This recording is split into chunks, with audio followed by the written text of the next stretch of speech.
Transporte y la Cámara de Diputados aprobó en lo general y particular la Ley Orgánica de la Fiscalía General de la República.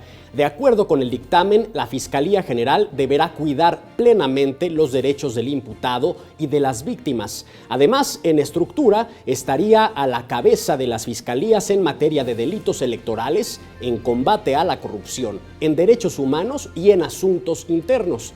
La terna para elegir a quien dirija esta nueva dependencia será propuesta por el presidente de México, quien también contará con el poder de solicitar su remoción.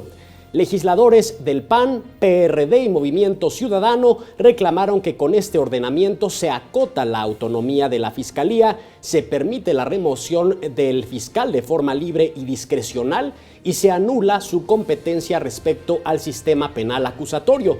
Además, reclamaron que este dictamen no es congruente con la Ley General de Desaparición Forzada y no prevé mecanismos para la creación de la verdad encargada de la investigación en la desaparición de los 43 estudiantes de Ayotzinapa.